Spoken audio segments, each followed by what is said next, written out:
On surnomme notre Terre la planète bleue et pour cause, l'eau recouvre 72% de sa surface.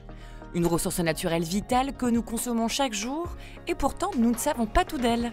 C'est donc l'occasion de se jeter à l'eau et d'en apprendre un peu plus à son sujet. Pour cela, intéressons-nous à la Somme aval et ses cours d'eau côtiers. La première question que l'on peut se poser, d'où provient l'eau que je consomme ? Eh bien, la principale ressource en eau est essentiellement issue de la nappe d'eau souterraine. On recense notamment sur l'est du territoire plusieurs champs captants importants, comme celui de Quai, qui ont pour fonction de puiser l'eau souterraine. Et si l'eau est gratuite, pourquoi dois-je payer une facture ? En effet, elle est gratuite, mais pour qu'elle puisse arriver jusqu'à notre robinet, plusieurs étapes coûteuses sont nécessaires. Il faut d'abord l'acheminer puis la traiter afin qu'elle soit potable. Notre facture concerne aussi l'assainissement de nos eaux usées et une taxe pour protéger nos ressources en eau.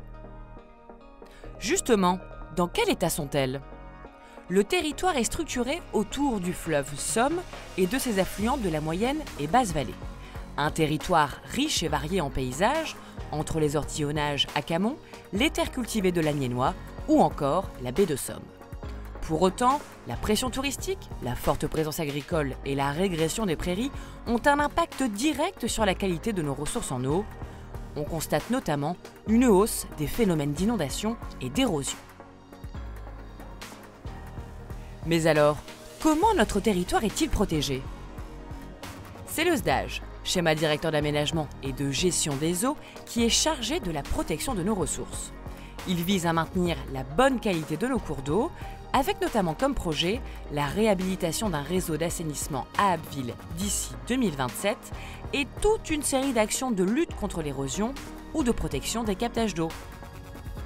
À mon échelle, comment puis-je participer à leur préservation ? C'est grâce à de petits gestes simples au quotidien que nous pouvons les préserver, en réparant d'éventuelles fuites dans la maison ou en limitant l'utilisation et le rejet de produits polluants dans l'eau. Vous pouvez d'ailleurs retrouver une multitude d'exemples et de bons tuyaux sur le site agissonspourleau.fr. Alors rejoignez-nous, likez, partagez et agissons ensemble pour protéger nos ressources en eau.